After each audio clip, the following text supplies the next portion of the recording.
김호준입니다. 재판관 전원의 일치된 의견으로 주문을 선고합니다. 주문, 피청구인 대통령 박근혜를 파면한다. 헌재 생각이었습니다. 역대 가장 짧은 오프닝이었어요. 네. 그 말 한마디로 충분하기 때문에. 시사인의 김은지입니다. 네. 어디서 그 헌재 판결 들었어요? 저는 그날 마감 날이어서요. 회사에서 들었습니다. 회사. 예. 네, 시사인이었으면 뭐 환호성이 터졌겠네요. 예. 뭐 대부분이 환호성을 터뜨릴 상황 아니었을까요? 그리고 그날 이제 세상에서 가장 무서운 그러나. 예. 몇 번씩 가슴이 출렁였습니다. 예. 그러나가 그렇게 무서운 단어인지 몰랐죠. 예. 그러나, 그런데 할 때마다 여러분들이 가슴이 철렁철렁 하셨을 텐데 저희 뉴스공장을 들은 분들은 그나마 앞에 나쁘면 인형이고 앞이 좋으면 거꾸로 기각이다. 제가 말씀드렸잖아요. 네. 예. 알고도 들어도 걱정되더라고요. 네, 그렇게 심장에 무리 간 분들을 위해서 저희가 오늘 노래를 하나 준비했습니다. 노래를 듣고 방송을 이어가기로.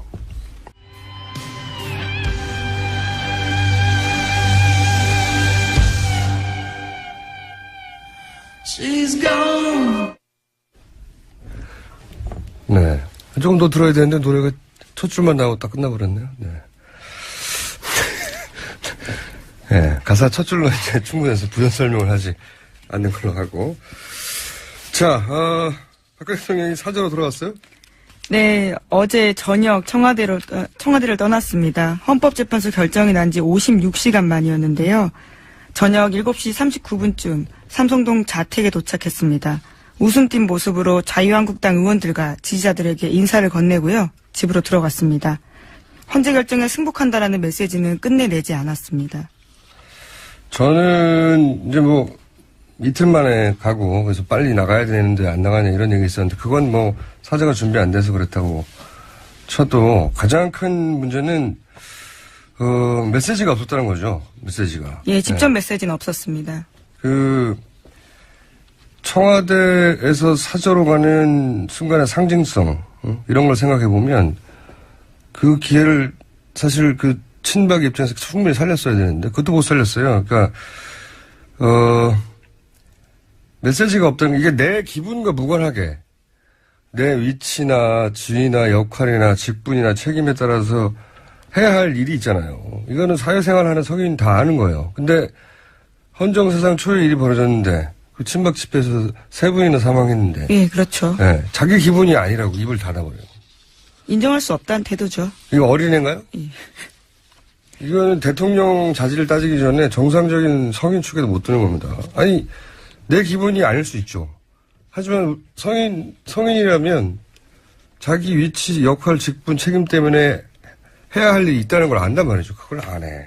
예. 게다가 저는 그 사저로 돌아가는 순간, 아까도 말씀드렸지만, 전 국민을 향해서 필요하다면 동정심을 불러일으키거나, 혹은 자기 존재감을 만들어내거나, 최상의 찬스거든요.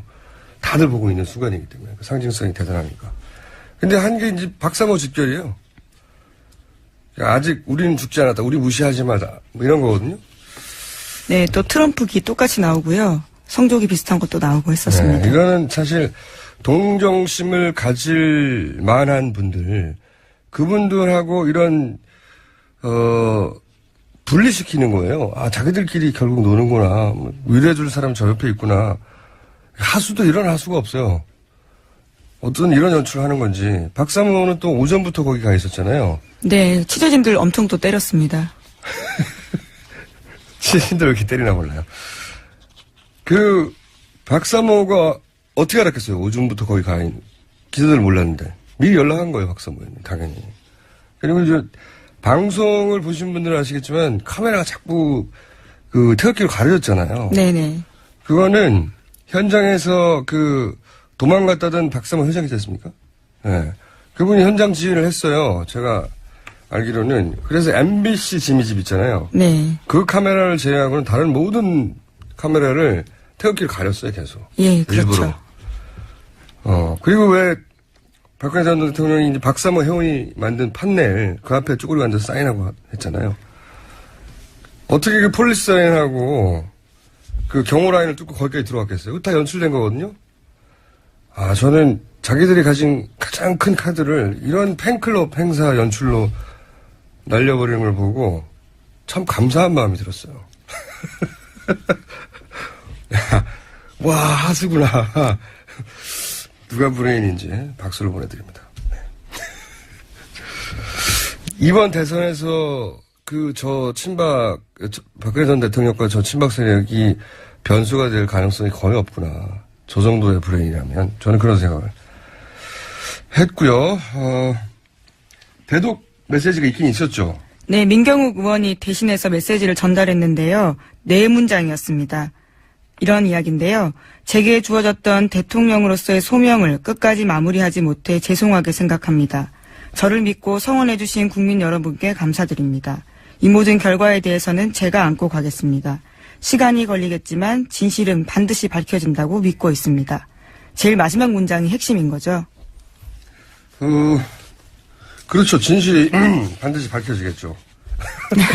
뭐 서로의 진실이 다른 걸로 알고 있으면 될 것 같습니다. 더 많은 진실이 밝혀지겠죠. 그런데 누구랑 같이 있다고 뉴스가 나와요? 지금 박 대통령, 네. 박 전 대통령 말씀하시는 네. 거죠? 지금은 사저에 계속 있으면서요. 이영선 경호관이 계속 보좌를 하고 있다라고 어제 채널A가 보도했습니다.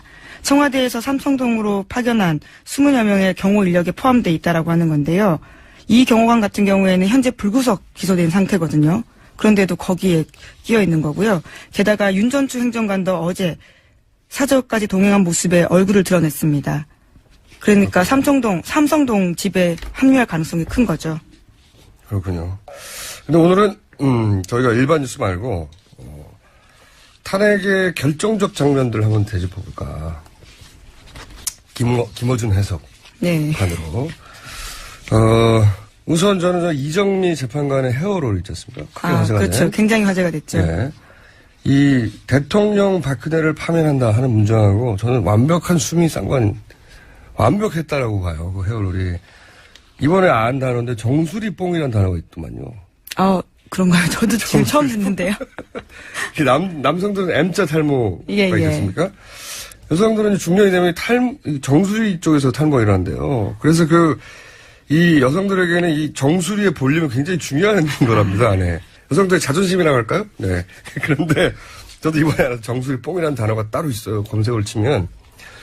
근데 박근혜 전 대통령이 세월호 7시간 변명하면서 여성의 사생활이라는 단어를 꺼냈잖아요. 그렇죠. 네. 계속해서. 네. 이 말이 여성은 사생활 때문에 국가적 재난에 적절히 대처할 수 없다. 이런 이미지를 주는 자기 살자고 여성을 마치 열등한 정치가로 팔아치워버리는 그래서 이제 일반 여성들이 이제 분노와 수치감을 느끼는 거거든요. 그런 단어에. 김지훈 기자 마찬가지 아니에요? 김은지입니다. 죄송해요. 황당하죠. 그런 이야기예요. 사실. 그러니까요. 네. 굉장히 분노를 느끼고 수치심을 느끼는 건데 근데 저는 이 이정미 헤어롤이 여성들에게 큰 위로가 됐을 거라고 봅니다. 왜냐면은 이 정수리 뽕으로 상징되는 중년 여성의 여성성 여전히 챙기는 거예요. 동시에 그 롤을 직접 했다는 거잖아요. 보니까. 네네. 네. 평범한 일상이라는 거죠. 그분도. 그런데 이걸 한 걸 잊어버린 거 아니에요. 그렇죠. 일에 쫓기다 보니까 네, 정신이 없어서 그런 걸로 보입니다. 이게 1,000원짜리. 그런 걸 하고 그걸 잊어버릴 만큼 일에 집중한 전문가로서 이 대통령 탄핵을 책임진 헌재 소장 역할이 어마어마한 역할을 하죠. 그렇죠. 그런 역할을 동시에 수행한 거죠. 그러면서 이제 그 모습으로 대통령 박근혜를 파면한다 이런 선언하는 장면을 보면서 저는 박 전 대통령한테서 받은 이제 모멸감 그거를 대한민국 여성들이 이제 위로받았다.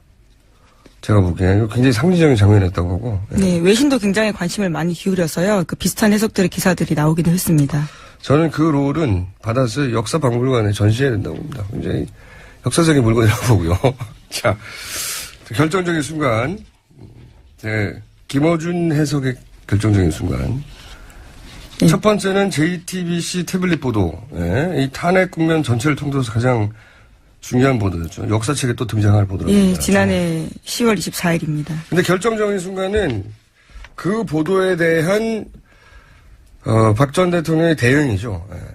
첫 번째 담화, 최순실 존재를 인정해버렸어요. 저는 그때 정치적 자살에 해당된다고 제가 표현했었는데, 그때 계속 그래왔듯이 거짓말하고, 뭐, 은폐하고, 우겼고, 그랬으면 혼란은 컸지만 여기까지 않았습니다. 네. 그, 인정하는 순간, 설마 아닐 거라고 믿고 싶은 지지층이 있었던 걸 와해시켜버린 거거든요. 사실 그런 일이 있을 거라고 상상하기 쉽지 않았던 점이니까요. 대통령이 부인했다라면 계속 논쟁은 있었을 것 같습니다. 계속 논쟁은 있었겠지만, 아닐 거라고 믿고 싶은 지지층은 와야 되고, 그리고 이제 언론에서 보자면 금기가 무너져 버린 거예요. 예. 의혹이 아니라 사실을 확정해버렸으니까. 그렇죠. 예, 예. 그때 뚝이 무너졌어요. 언론에. 이게 첫 번째 결정 장면이고, 두 번째 결정 장면은 세 번째 담화 이후에 4월 퇴진, 뭐 6월 대선, 뭐 이러면서 갑자기 새누리당 비박이 유보적인 자세를 표현했잖아요. 예, 그렇죠. 예. 그러면서 탄핵이 되면 이정현 대표가 손에 장을 쥐신다고 표현하기도 하고, 자신이 넘쳤죠. 탄핵이 안 될 거라고. 네. 이 분위기를 물밑에서 역전시킨 계기가, 첫 번째로는 뉴스 공장. 네. 저희도 광을 팔아야죠. JTBC 바로 앞에 있거든요. 예. 예. 그때 이제 복수의 새누리당 비박 의원들이 협박을 받았다는 제보를 뉴스공장에서 폭로한 적이 있습니다. 이 폭로가 어떤 역할이냐면 자기만 그런 일을 당한 게 아니구나. 그 비박계에게 분위기가 1차 물밑에서 반전되는 계기가 됐어요. 실제.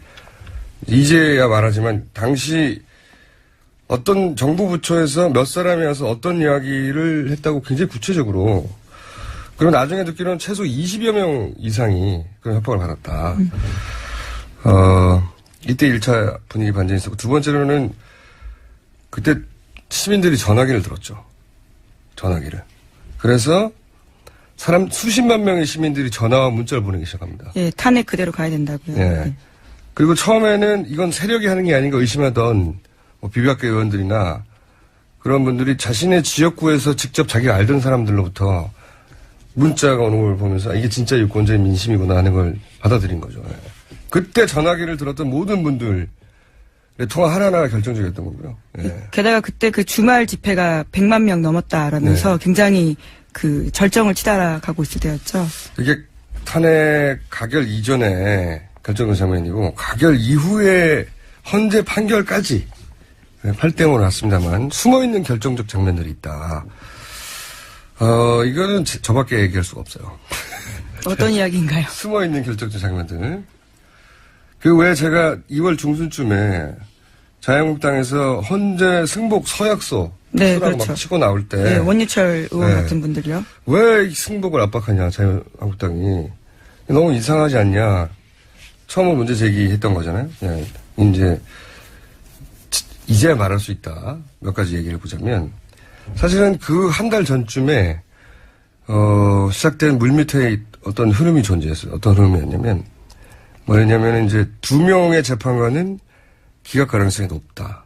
그리고 3명의 재판관은 기각 가능성이 있다 하는 첩보 수준을 넘어서는 굉장히 구체적인 정보. 한 1월 중순쯤에 처음 등장했었는데 청와대가 왜 마지막까지 4대4 혹은 5대3 기각을 믿었다고 하잖아요. 예. 그 믿었던 정보가 그거예요. 맨 처음 1월 중순쯤에 등장했던. 청와대가 얼마나 기각을 확신했냐면 지나간 일이니까 밝히지만 제가 알기로는 청와대 내에서 그 기간 동안 비밀리에 다음 내각을 준비하고 있었어요. 예. 그런 인물들도 만나고 있었고. 심지어는 탄핵 헌재 심판 직전 전날 청와대의 주방에서 자축 케이크를 준비했다고 제가. 5단 케이크를. 그렇게 알고 있습니다. 저희 광범위한 정보망에 걸린 첩보 중에 하나인데 세상에 비밀이 없거든요. 굉장히 민망한 일이네요.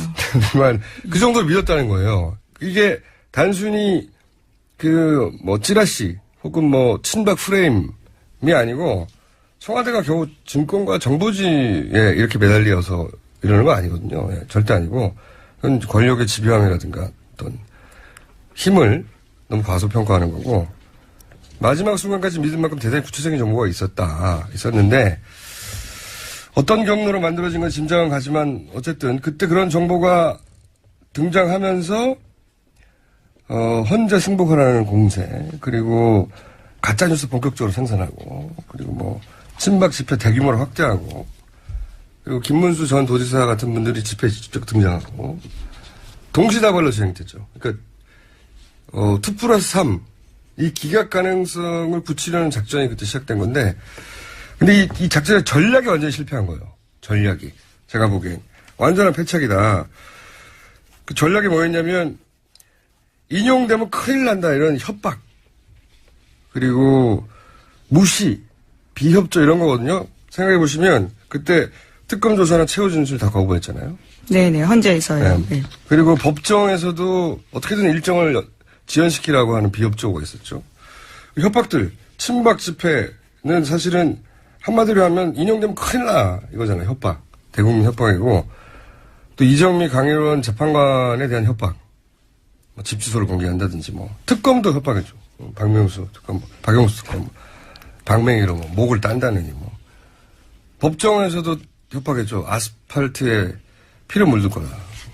근데 이 전략이 완전한 실패인 게 아무리 보수 재판관이라 하더라도 자기 이름을 쓰고 영원히 남는 결정문이잖아요. 그러면 평생을 벽관으로 살아왔던 사람들에게 결정문에 어떤 논리로 기억될지 그걸 제공해 줘야 되는데 그건 제공해 주지 않고 오로지 수치심 만들게 하는 거예요, 이게.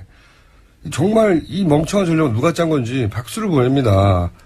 저는 정말 궁금하고. 그리고 이제 외부에서 온 치명차도 연속으로 있었죠. 콤비로. 삼성 이재용 부회장 구속영장 청구. 그리고 발부. 그때 당시 유일하게 법리 다툼을 했던 사람이 이제 헌재재판관 출신 이동욱 변호사였잖아요. 네. 이분의 가장 중요한 논거가 이재용 부회장의 영장도 기각되지 않았나요? 예, 그렇죠. 뇌물죄 적용할 수 없다라는 거였죠. 근데 이제 이게 발부가 되면서 그 논리가 유일한 법리로 다투던 분이 날아갔고. 그다음 국정원 사찰 뉴스. 이거 굉장히 컸습니다. 재판관들 입장에서 보면 자기 결정이 어떤 정보기관의 사찰의 결과로 보이게 하는 부분이 있거든요. 위축되죠, 그러면. 세 번째 타격은 저는 이것도 컸다고 보는데 대법원장이 이정미 재판관 후임을 선정했잖아요. 대법원과 헌재는 사이가 안 좋습니다. 서로. 매우.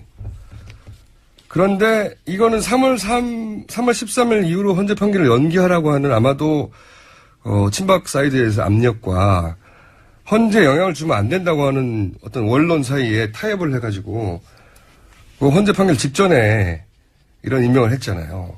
이게 제가 보기에는 헌재 재판관을 자존심을 또 저항한 겁니다. 예.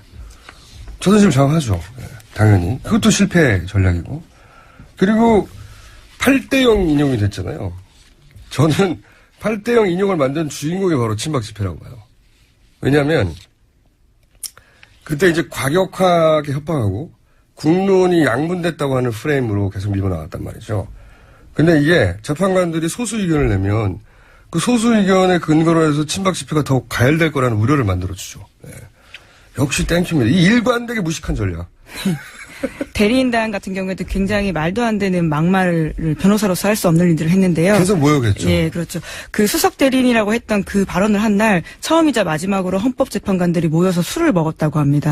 그날 뭐 거의 통음하듯이 서로 토론을 했다고 하던데요. 네. 그런 것들이 굉장히 나쁜 전략이었던 거죠. 그러니까 일관되게 재판관들이 거기다 쓸 그 어떤 논리 하나 제공하지 않고 계속해서 압박했단 말이죠. 이 전략을 세운 브레인에게 박수를 보냅니다. 그들을 스스로 만들어낸 거예요. 그리고 강일원 재판관의 존재도 저는 굉장히 중요했다고 봅니다.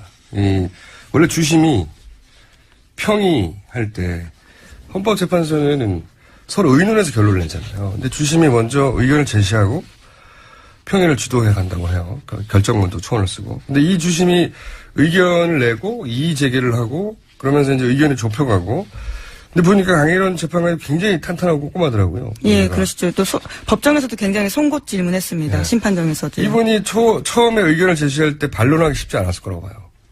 워낙 탄탄해가지고. 다른 분이 만약에 주심이었다면 다른 결론에 도달했을 가능성이 없지 않다고 저는 봅니다. 네. 그래서 근데 이 헌재 주심 배당을 어떻게 하는지 아십니까? 무작위로 하는 거 아닌가요? 컴퓨터로 해요, 예, 컴퓨터로. 예, 무작위로. 네. 우리 모두는 그 컴퓨터에 감사해야 합니다. 역시 이 컴퓨터도 역사 방법을 보관해야 된다. 이정미 재판관이 직접 읽은 결정문 내용은요. 네. 헌법재판소 실제로 박물관에 간다고 합니다. 말씀처럼 헤어롤도 함께 헤어롤 가면. 가야 되고요. 이 컴퓨터 가야 합니다. 네네. 그리고 이렇게 이 전략을 세운 분 있지 않습니까? 그분이 누군지 성함을 알아내서 그분의 주민등록증도 함께 가야 합니다. 다 같이. 친박 집회도 가야 되고요. 네네. 다 함께 힘을 모은 거예요. 네. 그분들이. 결정적 장면들이었다 봅니다, 이것들이. 혹시 제가 말하지 않은 결정적, 헤어롤이 전문 용어로는 그 업계에서는 그룹프라고 하네요? 예, 그룹프라고 부릅니다. 뭐죠, 이게 그룹프가? 아마 일본어에서 온 그런 말이 아닐까 싶은데요. 궁금하네요. 통상 그냥 그렇게 입말로 사용하는. 그룹프? 예, 예. 여성들은 그룹프라면 다 알아요? 예, 그렇더라고요. 그리고 그게 1,000원이라면서요, 1,000원. 가격은 사실, 예, 아마 그렇게 비싸진 않은 걸로 알고 저는 있습니다. 꼭 이정미 재판관 머리에 달려있던 2개, 그거를 떼어야 된다고 봅니다. 자, 잠시 후 2, 3, 4분은 저희가 특집을 준비했어요. 소추위원들이었죠. 더불어민주당의 박범계 의원, 그리고 국민의당의 소추위원이었던 김관영 의원, 그리고 바른정당에 오랫동안 집거했었죠. 예, 장재원 의원, 소추위원. 세 분과 함께 이야기를 쭉 나눌 거기 때문에 오늘은 뉴스 하나 정도 읽고 들어갈까요? 네. 네, 탄핵 반대 집회 참가자 3분이 사망했고요. 네. 또 탄핵 반대 집회에서 기자들이 무차별로 폭행을 당했습니다. 기자들을 일부러 때리라고 한 건지요. 네. 탄핵의 언론의 역할이 아주 컸다라고 그분들은 바라보시는 것 같고요. 실제로 언론 역할이 컸던 것도 사실입니다. 네. 그러다 보니까 그 억하심정들을 당일 현장에서 기자들을 색출하라라는 소리까지 들으면서요. 무작정 때리기 시작했고요. 심지어 외신 기자까지 맞았다라고 합니다. 사저에서 태극기로 다른 언론사를 다 가리는 걸 보면 MBC만 유일하게 MBC는 뭐랄까요. 그 친박 모임에서 친박 언론으로 공식 인증된 겁니다. MBC 지미진만 내버려두고 나머지 모두는 카메라로 보신 분들 알 거예요. 그 지상파와 종편 모두 카메라를 들이대면 바로 태극기로 가렸거든요. 근데 그걸 태극기를 든 분을 그 옆에 대기시켰어요. 미리. 박성호 회장이. 그분 어디 가는지 몰랐다고 했는데 거기 나왔어요. 그리고 그래서 카메라를 들이대면 바로 태극기를 가리는. 그래서 장면들이 계속 제대로 안 나오죠. 자, 사망한 분 원인은 한 분은 네, 스피커가 그렇죠? 떨어져서 네, 떨어져서 돌아가신 건데요. 그 스피커가 떨어지게 된 계기도요. 다른 참가자가 경찰 버스를 탈취해서 다른 차를 들이받은 왜 겁니다. 경찰차에 키를 안 빼봤나 몰라요. 정말. 어쨌든 안타깝게도 그게 떨어져서 사망했고 나머지 두 분은 정확한 사인은 안 나오는데 지금 외력이 작용한 흔적은 안 보인다는 거 보니까 그리고 심장 수술 얘기 나오는 거 보니까 고연령대 분들이 한꺼번에 뭐랄까요. 집회가 이렇게 막 격화되고 예. 압박되고 그러니까. 떠밀려서 의식 잃었다. 이것까지 나왔거든요. 그렇군요. 참 예. 안타까운 일입니다. 자, 적어도 이분들을 향한 메시지는 냈어야죠. 예, 하지만 박 대통령은 여기에 대해서도 말하지 않았습니다. 하수 중에 하수예요, 정말. 자, 오늘은 여기까지 하고요. 잠시 후 저희가 준비한 특집에서 세 분의 의원들과 이 전국에 대해서 얘기를 나눠보겠습니다. 지금까지 시사인의 김은지였습니다. 감사합니다. 친애하는 국민 여러분, 안녕하십니까. MB 만사 올렸습니다. 국민 여러분, 우리는 승리했습니다. 이대한 국민의 승리이자 상식과 정의의 승리가 아니냐. 저는 그런 확신을 가지고 있습니다. 이제 우리는 반목과 갈등을 접고 화합으로 그만 좀 해요. 나아가. 승리는 뭔 얼어주고. 깜짝이야. 우리 대한민국은 이제 역사의 새로운 한 페이지를 여기요 이봐요. 그 새로운 페이지에 좌우도 동서도 없는 하나된 마음으로 새 역사를 써 나갈 여기 것이다. 좀 보라니까요. 진짜 원고 좀 읽자 좀. 왜 그래? 우리 같은 편이잖아요. 그게서 지금 내가 이러고 있는 거잖아 진짜. 산 사람이 살아야 될 거 아니야. 그런다고 될 것 같습니까? 한 몸인 거 다 아는데. 한번 아유 나 모르겠다. 아유. 그래요. 잘 생각했어요. 그러니까 잘 좀 하지. 그래야 합니까? 내가 우애 만들어놓은 자리야, 그게. 그 자리가. 이렇게 될 줄 알았습니까? 에이, 같이 놉시다. 그래, 기왕 이래 나쁜 것만. 예. 알았어. 뭐 자전거나 탈까? 아니다, 말이나 타라. 말 천지인데, 말이나 타라. 말 좋지요. 그 어디서 탈까요? 어디긴 사대강이지. 사대강. 한겨울에도 파랗고 좋잖아. 볼만해. 너무 추운데 그 물에 아이, 빠지면 색상이 이쁘다니까. 아이고, 아직은 추워요.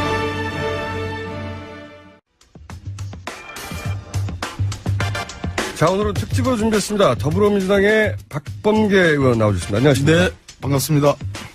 국민의당 김관영 의원님 나오셨습니다. 안녕하십니까? 예, 안녕하세요. 김관영입니다.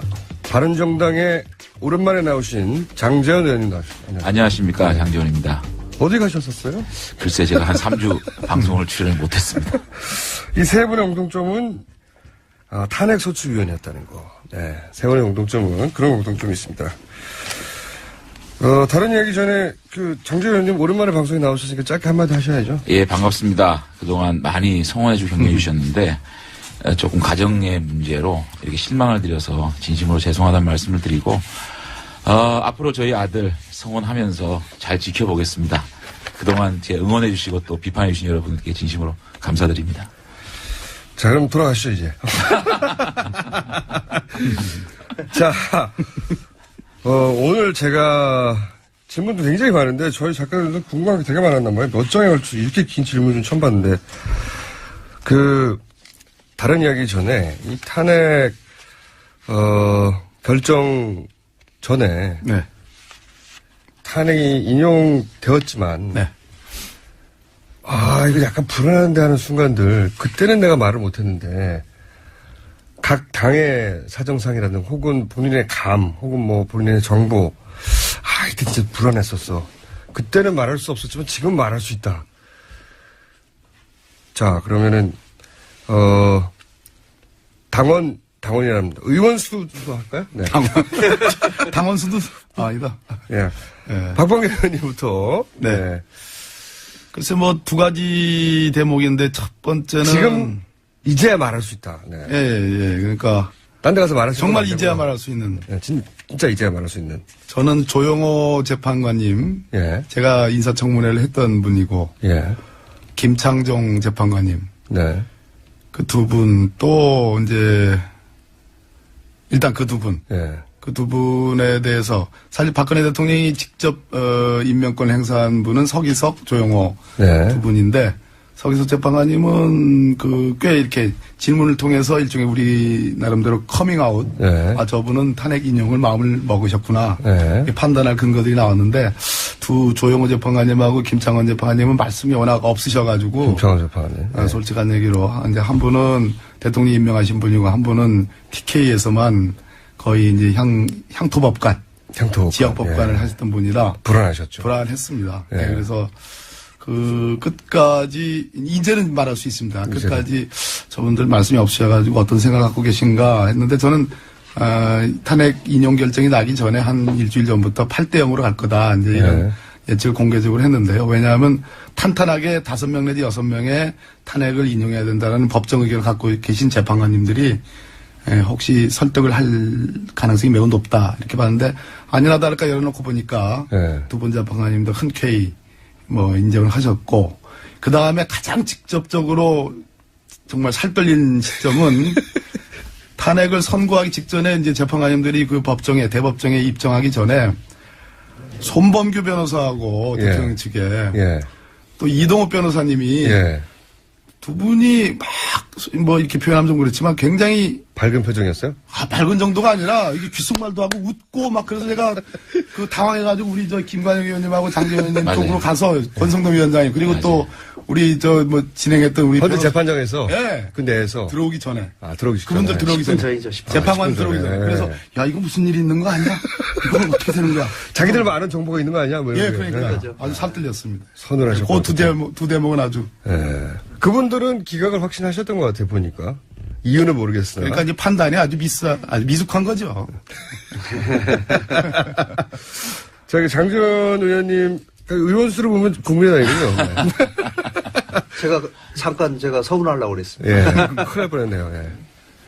저는 이제 이정미 재판관이 오늘 퇴임하지 않습니까? 예. 그렇기 때문에 그 대통령 측에서는 3월 13일을 넘기는 작전 그것을 그렇죠. 아주 네. 막판에 아주 강하게 했었습니다. 예. 그래서 3월 13일을 넘기면 재판관이 7명만 남기 때문에 후임 선정했죠. 네. 네. 아니, 지금은 뭐 이제 지난번에 변론 종결을 하고 난 다음에 대법원장이 후임자를 선임했지만 네. 그 당시에는 변론 종결되기 전까지는 후임자도 선정이 안 된 상황이고 네. 또 설사 후임자를 선정했더라도 국회에서 청문회 절차나 전부 거쳐가지고 임명되려면 거의 한 달 가까이 이렇게 시간이 네. 걸리거든요. 그런 상황에서 이 마지막 한 2주 전부터는 집요한 지연작전을 그렇죠. 펼쳤습니다.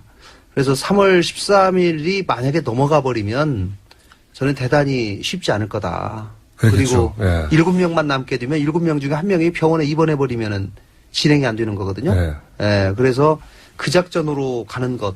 마지막에는 또 그 작전 중에 하나로 대리인단이 총사퇴하는 것까지도 예. 뭐 자기들이 의미심장한 결단을 할 수밖에 없다라고 그런 얘기까지도 했거든요. 그래서 야 이거 최악의 경우는 저 사람들이 극단적인 선택 대리인단이 총사퇴하면서 뭐 또 새로운 대리인단 선임해야 되기 때문에 시간 달라 또 기록을 읽어봐야 되기 때문에 시간 달라 이런 식으로 하면서 다시 또 지연작전을 할 가능성도 있겠다. 그렇게 되면은 이게 일주일만 밀려도 확 밀려버리고 몇 달이 몇 달이 걸리는 것이 아니라 아예 이제 인용이 안 될 가능성이 생겨버리기 때문에 그 대법원장을 근데 그 대법원장이 그 후임을 발표한 것은 저는 결정적 패착 중에 하나였다고 봐요. 왜냐하면 현재 재판관들 입장에서는 굉장히 자존심이 상했을 거라고 봅니다. 아니 왜 개입해? 우리가 다 결론 거의 다 냈는데 패착이었다고 보지만 그때 살 떨리셨군요. 네. 네네. 그러니까 후임자를 임명은 저희들은 기본적으로 변론 종결이 된 이후라면 이제 재판을 더 이상 진행하지 않겠다라는 것을 선언을 했기 때문에 그 다음에 후임자를 임명하는 것은 뭐 대법원장으로서는 정상적인 또 후임자 임명 과정이기 때문에 그럴 수도 있겠다. 근데 헌재 판결 이후에 했었어야 되는데. 그렇죠. 네. 그거는 또 일주일 전에 할 이유가 맞습니다. 없네요. 예, 네. 그거는 또 여러 가지 얘기가 있지만 예, 그런 대목이 있었던 것 같습니다. 장재현 의원님 힘내시라는 문자가 제법 오는데 의원실에서 보내는 건가요? 글쎄요. 자, 의원님은 불안했던 순간들이 일단 개인적으로 불안하셔가지고, 그죠? 그 얘기 조금 이따 하고요. 사실 저는 뭐 우리 탄핵 소추위원들 대부분이 이 법률가시예요. 네. 판사 출신이고 또 검사 출신이고. 본인은 아니신데 어떻게 예, 저는 돌아가셨어요? 이제 사실은 그 법률가 출신이 아니지만 권성동 위원장께서 개인적으로 저하고 대학 선후배고 해서 정무적으로 조금 조언을 해달라. 그래서 제가 소추위원회 들어갔는데 많은 이제 법률 전문가 분들은 뭐 헌법 위반 사례가 5개, 법률이 다 8개다.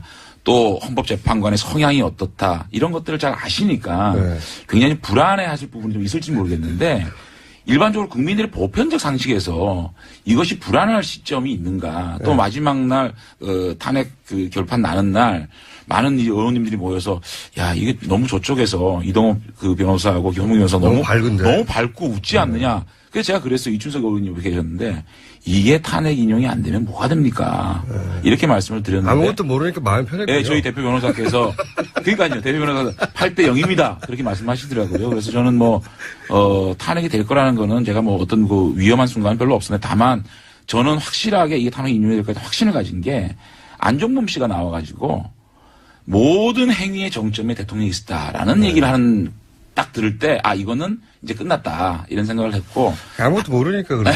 다만 이제 김평우 변호사가 나와가지고 이제 참 어떻게 보면 이 재판장을 혼탁하게 만들고 그렇지. 또 헌재를 어떻게 보면 권위에 도전을 하는 이런 말씀을 한 모욕을 많이 가운데서 했죠. 이게 지금 결국은 이 변호사들도 대통령 측 대리인들도 인용을 인지를 했구나. 그래서 이걸 여론몰이식으로 가는구나. 그래서 이게 굉장히 좀 이렇게 보수 진영 내에 어떤 그런 여론들이 분열을 시키고 있는구나. 그래서 그런 정치적으로 어떻게 보면 보수 진영 내에 어떤 보수 적통 경쟁에서 조금 문제가 있지 않겠나 생각을 했지 전반적으로 탄핵 인용에 대한 어떤 위기의 시점이나 이런 거는 크게 뭐 저는 느끼지 못했습니다. 마음이 참 편하셨군요. 쉬시는 동안. 그리고 이런 건 어떻습니까? 이게 이렇게 큰 사안은 사실은 결정적 순간들이 있잖아요. 이게 이제 우리가 TV로 본 결정적 순간도 있지만 현장에서 소추위원으로 야 이때가 정말 결정적인 순간이었어. 저 개인적으로는 그 김평호 변호사의 투입도 결정적인 것 중에 하나라고 보는데. 네. 김평호 서석구. 네. 그런 분들이 변호사님. 참 큰 역할을 해주셨고. 큰 역할을 해줬죠. 네, 정말로 큰 역할.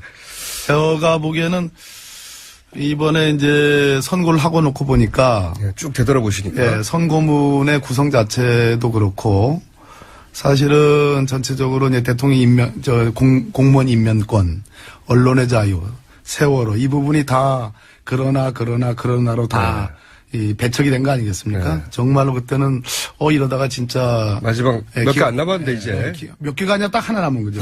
그러니까요. 기각되는 거 아니냐 했더니 이제 마지막에 이제 국정 개입 행위와 이제 권한 남용 행위로 인정을 한 건데 사실 엄밀하게 보면은 이번 8분의 헌법재판관님들이 가능한 한 박근혜 대통령을 탄핵시키지 않는 방법. 그러니까요. 탄핵을 안 시켜도 되는지에 대한 고민이 있었어요. 그러니까요. 보수적 성향의 재판관들은 그렇게 했던 것 같아요. 예. 굉장히 이제 우리가 이제 예전에 재판을 해보면 이것은 유죄인지 무죄인지 뭐 일종의 그 무죄 추정 원칙이라는 게 있지 않습니까? 사실 이번에 대통령 파면 절차인데 이번에도 무죄 추정 비슷한 그런 원리가 작동했고 설사 법 위반이나 헌법 위반이 있어도 대통령이 반성을 한다면 즉 복직해서 정상적으로 대통령직을 수행할 수 있을 가능성만 있다면 사실은 탄핵을 안 시켜도 된다라는 생각을 갖고 계셨어요. 판결문을 보면. 판사 출신으로 안가 이거죠. 예. 그러니까 그런데 해보신 분들은 이런 걸 아시는데. 장 의원님 말씀처럼 김평우 변호사님하고 서석구 변호사님 이분들이 투입이 되면서 분위기가 이제 달라졌습니다. 예. 그러니까 제가 보기에는 완전히 이제 뭐 재판 끝났다라고 오판한 것도 있지만 사실은 대통령과 대통령을 지지했던 세력의 힘을 과신해가지고 그러니까요. 이렇게 선동을 하면 상당 부분 확 일어나고 실제로 많은 뭐 소위 친박 집회라는 것이 그냥 티밥 튀기듯이 확 불같이 일어난 건 사실이거든요. 알아듣는 표현은 아니네요. 티밥 튀기듯이. 점잖은 표현은 아닙니다만은 그 힘으로 사실상 헌법재판관들을 설득시킬 수 있었다라는 오판을 했을 가능성이 높은데 오히려 그것이 헌법재판관들의 영린을 건드리고 자존심을 건드리고 대통령과 대통령 둘러싼 심지어 대리인들조차도 이렇게 막 가면 이런 분들을 원직으로 복직시켰을 때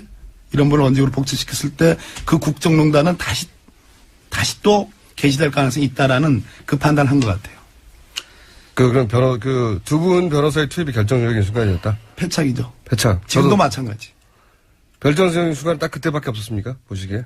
꽤 있었죠. 아까 좀 처음에 말씀드린 것도 있고. 그런 정보를 얻었을 때, 혹은, 이 두 분은 굉장히. 정보라기보다는 계속, 우리 김어준 총재님이 계속 그 부분을 한 달 동안 저를 신문하고 계시는데, 정보라기보다는 분석상. 저는 이 탄핵 재판이 쉬운 재판은 아니라는 것을 알고 있었습니다. 판사 출신으로서. 탄핵 재판이라고 하는 것이 기본적으로 헌법재판소가 그 절묘한 시점에 이렇게 드시고 그러세요, 그걸. 헌법재판소가 증거를 강제로 수집할 수 있는 권한이 있는 것이 아니기 때문에. 그러니까요. 이미 수집된 정보를 주로 제출하고, 헌법재판소에서 새롭게 할 수 있는 것은 증인 듣고, 증언 듣고, 이런 방식이거든요. 그러다 보니까, 증거 수집, 특히 제가 볼 때는 대통령을 직접 신문할 기회가 없었지 않습니까? 그것 때문에 추가적인 사실 확인하는데 상당히 애를 먹었고 그것이 이번 헌법재판소의 판결에 공무원 임명권 남용을 통한 지급 공무원제 본질을 해치지 않았냐 그 부분하고 세월호 부분하고 언론 침해 부분하고 이 세 개 부분은 이제 어떻게 보면 인정이 안 됐는데 그 부분은 제가 재판 과정을 지켜보면서 마지막에 결국은 대통령이 개입했냐 개입하지 않았냐 대통령이 누구에게 지시했냐 이 부분이 밝혀져야 되는데 그 부분을 밝힐 수 있는 기회가 없었다. 그렇기 때문에 결국은 이제 지금까지 드러난 증거에 비추어 봐도 인정하기가 어렵다. 이제 이렇게 판결이 날 수밖에 없었다라고 생각이 됩니다. 결정적 순간 의원님이 보시기에 이때가 결정적이었어. 이런 순간은 없으셨어요? 저는 탄핵 저희가 소추 의결서를 작성해서 12월 9일 날 탄핵 국회에서 의결을 하면서 234명이 찬성을 했습니다. 네. 그래서 저는 당시에 한 210명 정도 할 걸로 봤거든요. 네. 234명이 하는 순간 이건 헌재에 가서도 가능성이 높아지겠다라고 하는 굉장히 큰 확신이 들었고요. 또 두 번째는 저희가 이번에 헌재에서 주로 인정된 것이 대통령이 직접 본인이 임명한 검찰이 수사한 검찰 수사 결과, 공소장에 기재된 그 수사 결과에 공범자로 기재된 그 부분이 대부분 인정이 됐고, 또 그거에 관한 증거 자료가 검찰 수사 자료가 대부분 헌재에 그대로 넘어가서 그 부분이 되게 인정이 된 부분이 많습니다. 그렇기 때문에 검찰에서의 수사가 결국은 이 증거 자료 확보나 이번 헌재 인용에도 큰 영향을 미쳤다라고 생각을 하고요. 헌재에서 증언 과정에서는 안종범 씨의 증언이 저도 아까 우리 장 의원님 말씀하신 것처럼 가장 결정적이지 않았나 싶습니다. 우리 법률 아직 묵지도 전문가 마음이 급하셨어요? 법률 전문가들께서는 너무 오랫동안 말을 못 하셔가지고 3주 동안. 아니, 말 좀 줄이겠습니다. 복잡하게 생각하시는 건데. 복잡하게 생각하시는 저는 이게 쭉 보면은요, 이번에 이정미 소장 대행께서 이렇게 쭉 읽어내가시는 거 보면은 다시 한번 느꼈어요. 법은 상식이다.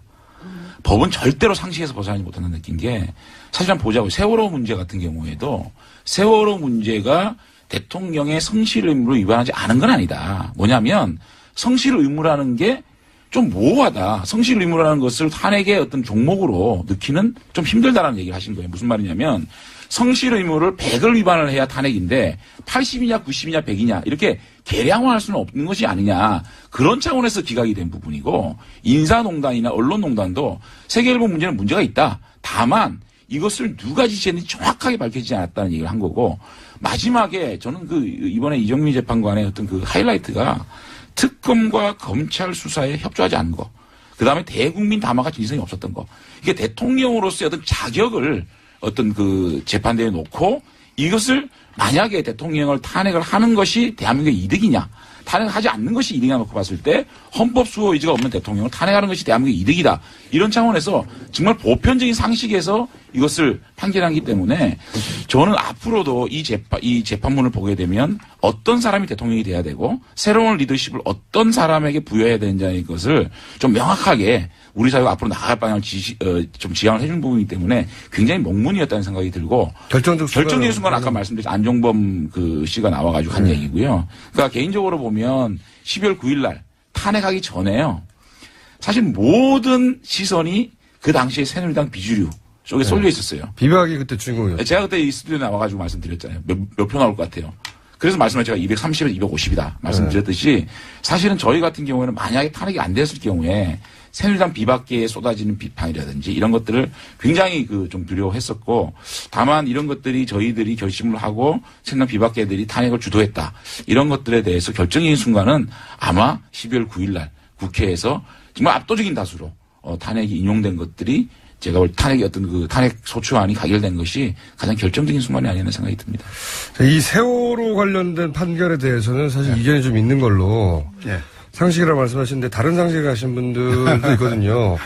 이 2부에서는 저희가 같은 소추인으로서 이제 비슷한 시각에 대한 이야기를 나눠봤는데 저희가 잠시 후에 2분 후에 돌아올 시간에는 이제 앞으로 대선이라든가 서로 의견이 전혀 다른 부분들에 대한 얘기를 나누면서 좀 싸워주셔야 되는데요. 지금 너무 화목하거든요, 분위기가. 무슨, 함구? 아니, 싸워주셔야 되는데, 지금 너무 화목해요. 화목하. 저는 대통령 탄핵 얘기를 묻는데 화목 안 할 수 없잖아요. 당연한 거고, 정치 얘기하면 싸우게 되겠죠. 그러니까요. 왜 싸움을 시키려고 그러지? 저는 싸움이 좋아요. 예. 화목하기 싫고요. 얼굴은 평화롭게 생기셨는데. 아니, 근데, 바른정당은 굉장히 불안해하지 않았었나? 이러다가 만에 하나 탄핵이 안 되면 당이 날아가고 막 끝장나는 거였잖아요. 아니 근데 네. 사실은 처음에 우리 박범계 선배님 말씀하셨듯이 재판물 판결문을 읽어 나가시는데 처음에 앞에. 하나, 둘, 셋 기각되는데 그러나. 야 이거 진짜 그러니까 저는 뭐 믿고 있었는데 그럼에도 불구하고 이제 앞에서 그러나 되는데 야 이제 배치 떨어졌구나. 아니, 저희는 뭐 탄핵이 기각되면 정말로 저희들이 뭐 그냥 뭐 말로 사퇴하겠다는 생각이 아니고 이거는 정치적 책임을 져야 된다는 생각이기 때문에 사실은 뭐 사퇴를 강하게 할 생각이었습니다. 사실 의장님이 발리를 하시더라도 저희는 사퇴를 하려고 생각이기 때문에 야 지금이야 이거 무슨 말을 못해요. 저희는 진짜 그런 진정성을 가지고 이번 탄핵이 임했다. 그러니까 그때 가슴이 철렁철렁 하셨죠. 철렁보다는 이게 왜 이럴까. 만약에 이것이 탄핵이 기각이 됐을 때 사실은 뭐 개인적으로 국회의원 그만두는 생각도 있었지만 야 과연 대한민국이 이래 정말 이게 갈 수 있어. 그때도 대한민국을 생각하셨어요? 네. 본인보다 앞서서 무슨 말을 못합니까 지금. 자, 지금 저희가 박범계 의원님, 김관영 의원님, 장재현 의원님과 얘기 나누고 있습니다. 잠시 쉬었다가 8시 10분에 3부에서 이분들 다 다시 만납니다. 김어준입니다. 탄핵 소추위원이었던 박범계 의원님, 김관영 의원님, 장재현 의원님 세 분과 함께 이야기 나누고 있습니다. 장재현 의원님만 계속 검색어에 올라오고 있어요. 많은 분들이 궁금하셨나 봐요. 글쎄 이제 사실은 제가 이번에 저희 아들 문제를 겪으면서 너무 내 방식대로 저의 방식대로 이렇게 아들을 이렇게 이끌어 가려고 했던 것들이 참 저도 90대 사람이구나라는 말을 느꼈고 이제는 제가 뭐 이렇게 할 수 있는 방법은 없고 이렇게 지켜보면서 다만 우리 아들이 나이에 맞는 행동을 하면서 자기가 원하는 자아를 실현했으면 좋겠다는 생각을 해봅니다. 네. 힘내십시오. 감사합니다. 네, 저도 아들 3명이 있는데 네. 언제 터질지 모르는 화약고입니다.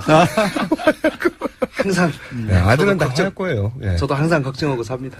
어제 일요일 날 이제 서울로 올라오는데 우리 아들 고등학교 1학년짜리 아들이 장재현 의원님 아들 뜨고 있다고. 다시. 예, 그래서 제가 오늘 여기 뉴스공장 같이 출연한다고 하니까 경례에 출연하고 우리 아들이 그러더라고요. 떠진 건 힘내세요. 네. 아니 근데 이번에 이제 그 일 터지고 나서 야당 의원님들이 막 문자가 오시는 거예요. 괜찮다 용기 내라 그러시면서 그래서 야, 이 왜 야당 의원님들이 이렇게 격려를 해주시나 싶었는데 하여튼 이번에도 야당 선배님들 참 감사드립니다. 자유한국당에서는 연락 없어요? 고맙다고.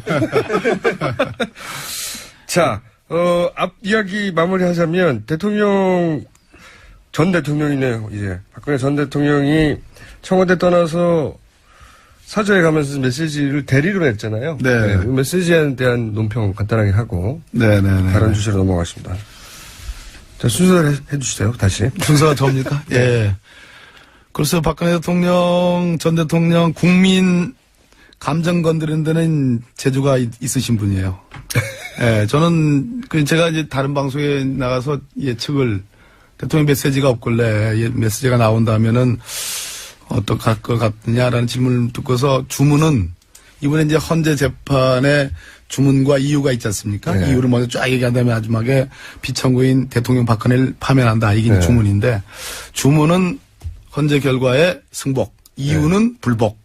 이렇게 모순된 메시지가 나올 가능성이 높다 이렇게 판단했는데 뭐 비슷하긴 했어요. 예를 들어서 안고 가겠다. 네. 이거는 마치 이제 승복하는 그런 메시지였는데 네.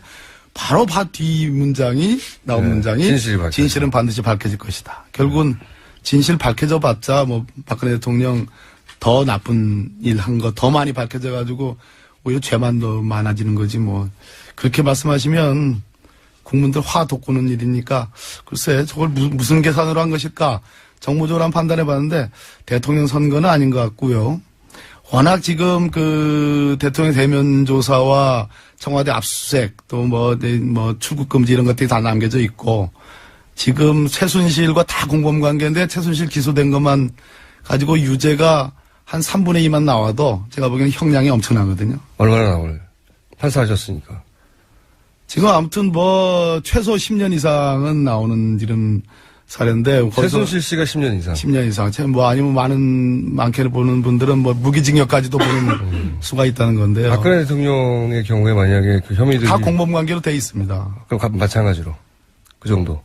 아무튼 뭐 중한 매우 중한 범죄니까. 최순실보다는 더 중하다고 봐요. 네, 그래서 그 걱정까지도 앞서서 저러시는 건가. 뭐 지난한 법정 투쟁을 한번 해보겠다. 이런 평가를 드립니다. 저는 참 아쉬웠습니다.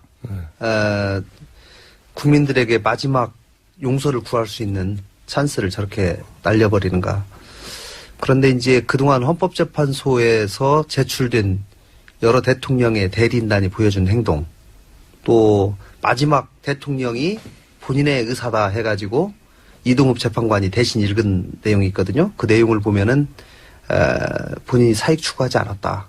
끝까지 혐의를 아무런 부인했습니다. 죄가 없죠. 예, 아무런 부인이 없다고, 죄가 없다고 했거든요. 네. 야, 그것을 일관되게 할 수밖에 본인은 없겠다라고 아마 대리인단이나 측근에 있는 사람들이 조언한 것 같아요. 왜냐하면 검찰 수사를 앞두고 있기 때문에 이것을 인정하는 순간 검찰 수사에 그대로 나는 죄가 다 있습니다라고 인정하는 꼴이 되기 때문에 진실은 밝혀지겠다. 진실을 밝히는 것에 대해서 본인이 여전히 사실과 다른 부분을 밝히기 위해서 노력하겠다라고 하는 의지를 그렇게 표현한 것이라고 생각이 드는데, 저는 마지막까지도 대통령이 그 대리인단하고 회의를 하지 않았겠습니까? 수차례? 회의를 안 하는 걸로 저는 알고 있어요. 만나기 힘들었던 걸로. 아니 근데 뭐 저기 그 손범규 의원은 자주 만난 대리인도 있고 자주 안 만난 대리인도 있고 뭐 전화로 한 대리인도 있고 뭐 등등 얘기하더라고요. 근데 네. 어쨌든지 그럼 뭐 전체는 아니더라도 대리인단 대표나 누구는 아마 분명히 뭐 만나서 회의하고 진행 상황 보고하고 대통령의 그랬을 텐데. 대리인을 또 대리인단이 만난 게 아닌가 싶어요, 저는. 그래요? 유영아 변호사가 제가 예. 일주일 전에 방송에서 인터뷰를 서로 나란히 했는데, 그 삼성동 주택을 지금 최순실의 모친이 사줬다는 거 아니겠습니까? 예, 예. 그게 이제 특검 수사 결과로 밝혀졌는데, 그거를 질문자가 물으니까 그거 아니라고 예. 대통령이 다 산 거라고 예. 그렇게 얘기하니까 질문자가 그럼 그거 대통령 만나서 들은 얘기냐 그랬더니 못 만났는데요. 뭐 그런 식으로 얘기를 했어요. 그러니까 제가 보기엔 유영아 변호사조차도 못 만났으면 지금 대통령 대리인들 예를 들어서 뭐 서석구 또 김평호 변호사님 뭐 이동호 변호사 이런 분들 만나기 쉽지 않았을 거예요. 그 윤상현 의원이라고 전 의원. 예. 그 왜 누나라고 부른다고 네, 하는 예, 예. 굉장히 가깝다고 하는 친박 의원이었습니까? 제가 알기로는 독재를 한 번 한 걸로 알고 있어요. 아, 그래요? 그래서 제가 드리는 말씀은 대리인단하고 대리인단이 대통령에게 한 번도 제대로 된 진상을 네. 그러니까 돌아가는 상황을 정확하게 객관적으로 보고할 기회가 없었던 것 같아요. 만약에 저한테 물어봤더라면은 인용이 될 가능성이 높으니까 빨리 사절을 수리하십시오. 내가 이렇게 좀 그것도 서두르십시오 얘기를 했을 텐데 그 본인도 끝까지 정확한 상황 판단을 못 하신 것이 아닌가 싶습니다. 알겠습니다. 메시지 어떻게 보셨어요? 근데 저는 이제 지난주 금요일 날 탄핵 인용 결판 나고 주말 동안 좀 찹찹했거든요. 사실은 그게 물론 뭐 대한민국을 위해서 탄핵 인용이 되는 게 다행이라고 생각을 했지만 개인적으로 어떻게 보면 좀 짠한 마음이 있었어요. 사실 어떻게 보면 저희들이 노력해서 만든 대통령인데 이렇게 탄핵된 거라서 주말 동안 짠했는데 어저께 밤에 불복 메시지를 들으니까 네. 야, 그건 맞아. 너무 놀라워요. 그러니까 이럴 수도 있구나. 이런 생각이 들. 사실은 그 주말 동안 모든 칼럼이나 모든 사설이나 대통령께서 승복 메시지를 내야 되고 국민 통합, 치유 네. 이런 나이가 나왔는데 진보부 상관없이 아니, 다들. 그 진보 보수가 문제가 아니라 네. 이게 불복 메시지가 나오니까 야 이거 왜 이러실까 정말 이런 마음도 들었고 사실은 시기나 그러니까 이번에 메시지가 나온 시기나 방법, 내용 전부 다 좀 놀라웠어요. 사실은 시기도 탄핵 인용이 되면 바로 나왔어야죠. 직접 이렇게 국민 통합 메시지가 나와야 되고 또 방법도 본인이 직접 좀 나오셔야 그러니까요. 되는데 또 전 청와대 대변인을 통해서 말씀하시고 내용도 불복 메시지란 말이죠. 그래서 가장 이것이 큰 패착이 최순실 씨가 지금 감옥에 있다 보니까 연락에 예, 지지할 사람이 제대로 된 없어가지고. 어드바이스를 이런 것들이 저는 뭐 국론 구원을 분열이니 못한 것 진보 보수가 나눠지니 이런 거에 큰 영향은 없을 거라고 봐요. 대부분의 국민들이 승복을 해야 된다는 성숙한 시민들이기 때문에. 그런데 다만 보수 진영 내에서 조금 이렇게 친박이냐 비박이냐 요런 좀 어떻게 보면 갈라치기 이런 것들 아니겠냐. 그래서 결국은 소수 친박 또 지역색 요런 걸로 끝까지 정치를 하시겠다는 뜻을 보여주는데 저는 바른정당 입장에서는 오히려 자유한국당에다가 자 그러면 헌재 판결에 대해서 승복하느냐 승복하지 않느냐에 대해서 의원 각각이 이제는 입장을 밝힐 때다. 그러니까 이 대통령께서는 불복하신다니까 자 같이 불복하실 것이냐 같이 승복하실 것이냐에 대해서 분명한 입장을 좀 밝혀서 이제는 보수가 어떻게 보면 헌재를 불복하는 세력과 헌재 판결을 승복하는 세력이 정확하게 나눠져서 이제 보수도 재건해야 될 시점이 오지 않았나 생각합니다. 예. 어제 승복할 수 없다 사실상 입장 발표를 민경욱 의원을 통해서 했다는 것이 굉장히 중요하다고 생각합니다. 예. 사실은 진실을 밝힌다. 이 얘기는 법정 투쟁을 앞으로 수사와 기소되면 그거를 예고한 건데 그거는 사실 법률 전문가 탄핵 방어 대리인들을 시켜야 될 일이거든요, 사실은. 왜냐하면 탄핵 심판에 대한 입장이기 때문에. 근데 정치인을 골랐고 그 중에서 친박 의원을 골랐고 그 중에서 청와대 대통령으로 계실 때에 대변인으로 썼던 인물을 골랐던 얘기예요. 이 얘기는 왜냐하면 어제 그 메시지는 정치적 메시지고 법정 투쟁을 하겠다라고 돼 있지만 정치적 메시지고 친박 핵심 나를 따르는 의원들을 과거에 대통령직에 있었던 의원들 중심으로 해서 뭔가 재건을 하겠다. 저는 그렇게 받아들였습니다. 근데 그게 저는 그 메시지가 재건을 하겠다고 하는 본인들의 의지에 스스로 총을 쏘는 자살에 가까운 메시지였다. 이거 그래서 모일 수가 있겠어요? 사실은? 중도와 또는 야당을 지지하는 지지자들을 놓고 본다면 어제 그 메시지는 분명히 에라죠. 그러나 대선을 생각하지 않고 아까 시간이 가면 진실은 밝혀질까 이 시간이 간다는 그 시간 타임 스케줄이 저는 대선을 목표로 한 것은 아니라고 보여져요. 그 뒤를 겨냥한다면 극소수일지라도 열성적인 자기 지지자들에 대한 메시지로서는 그나마. 근데 그들이 힘을 가지려면 나머지 사람들 중에 애초에 동정심을 가졌던 분들이 따라 붙어줘야 되는데. 그거 틀렸죠. 스스로 털어내는. 근데 이제 제가 어저께 대통령 메시지 나온 다음에 자유한국당의 상임 고문님, 원로분하고 한 분 통화를 했었는데 솔직히 이런 말씀을 하시더라고요. 마지막 신라같이 남은 희망을 잘라버리는. 대선에서 희망을 이제는 보수가 집권하는 데는 물건 같다. 이제 보수가 정말 국민들한테 어떻게 이 대선을 통해서 다시 각인시키고 하는 재정립이 필요한 거지.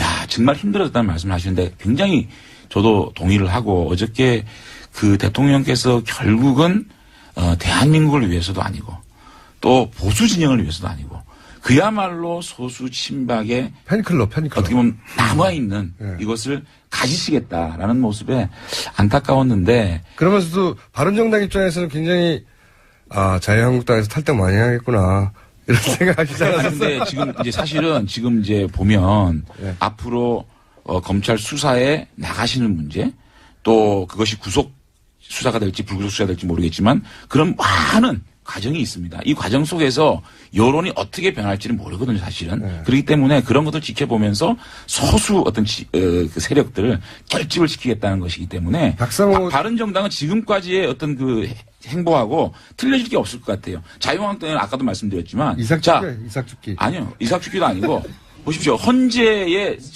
결과를 수용하겠느냐 못하겠느냐라고 자유한국당은 이제 정말로 이제는 입장을 밝혀야 된다. 수용하는 세력은 저희와 같이 할 수 있는 것이고 이걸 불복하겠다는 세력은 자유한국당 남아서 그러니까요. 이제 그렇게 보면 보수 진영의 어떤 그런 세력들을 저쪽으로 완전히 우측으로 밀어낼 수 있는 환경이 조성됐기 때문에 극으로 밀어낼 수 있기 때문에 저희로 봐서는 지금까지의 스탠스와 일관되게 가는 것이 중요하다. 그러니까 수학의 계절이 돌아온 겁니까? 바른정당 입장에서는 막 이삭죽기 하면서 그렇죠?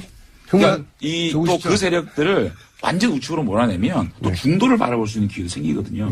좀 넓고 큰 정당. 몇 명이나 들어올 거라고 보십니까? 바른정당에? 글쎄 저희들이 이제 또 고민을 하고 있죠. 하고 있는데. 표정 관리하시면서. 많은 분들이 또 함께 하지 않을까. 많은 분들이 함께 하지 않을까.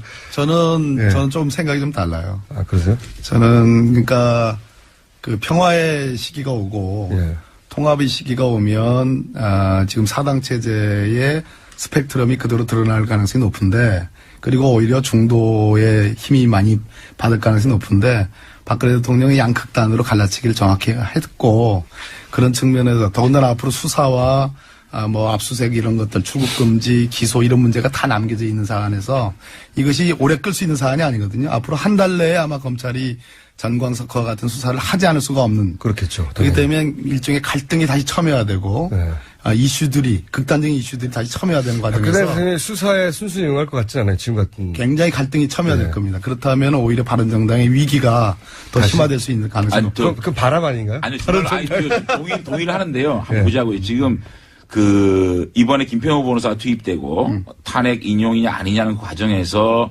탄핵 인용에 찬성하시는 분이 72%까지 어떤 보면 72%가 떨어졌는데 이번에 탄용 결정 나고 난 다음에 보면 87%까지 올라갔거든요. 그러니까 저는 우리 국민들이 굉장히 어떤 승복 문화와 이제 시민의식이라는 게 굉장히 민주의식이 굉장히 수준이 높아졌기 때문에. 그래서 바른정당이 많이 올 거라고 생각합니다. 그런 것들이 제가 볼 때는 그러한 동정은 동정이래. 어떻게 보면 굉장히 이성적으로 국가가 바로 나가야 된다고 생각하고 또 지금 더불어민주당이 45% 어떤 것들 보면 47%까지 올라가는 49%도 나왔어요. 그죠? 그러다 보면 제가 볼 때 자유한국도 확 떨어졌어요. 그러니까 그렇게 보면 그건 보이실 텐데.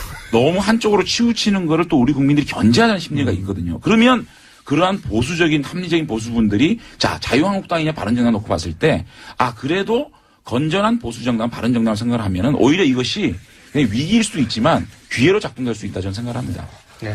자 그러면 이제 우리 김관영 의원께서 한번 재판을 해주십시오. 네. 제가 재판해야 판단을 되는가요? 국민의당에서는 또 바른정당이 커줘야 되죠. 그죠? 네, 아니 뭐 어쨌든지 국민들은 저는 대단히 항상 합리적인 가장 좋은 결정들을 해오셨다고 저는 생각합니다.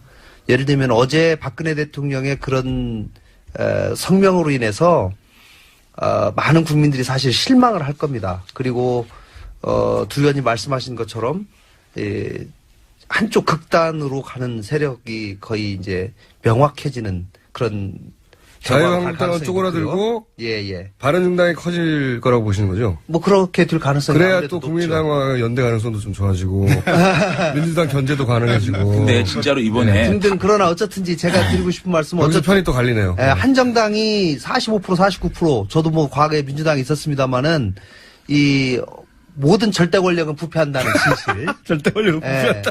그리고 항상 여기서 갖다 견제하고 그렇죠. 견제는 필요하죠. 적절한 균형이 필요하다라고 하는 말씀. 아니 근데 제가 한마디만 이게 아주 분위기 좋아요. 계속 싸우세요. 모순이 잠깐만요.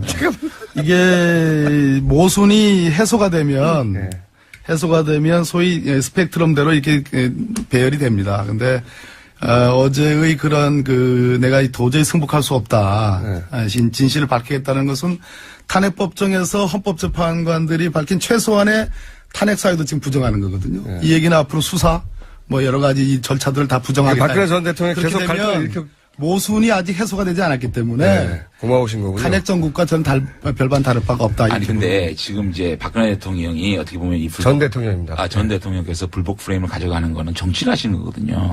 근데 이번에 탄핵 상황을 한번 돌이켜서 한번 쭉 한번 보자고요. 최순실 국정농단 사태가 터진 다음에 이 광장에서 우리 없어요. 국민들이 분노하고 그 분노를 헌법적 테두리인 국회가 가져와서 국민의 힘으로 탄핵을 가결을 하고 헌법재판소에서 보냈습니다. 근데 헌법재판소에서 보낸 과정에서 또 대통령 대리인단 측에서 이렇게 여론재판을 몰고 가고 또 국민을 분열시켰잖아요. 그럼에도 불구하고 헌법재판관들이 8대 0이라는 탄핵 가결을 하지 않았습니까? 이것이 전부 다 우리 국민들의 힘이었거든요.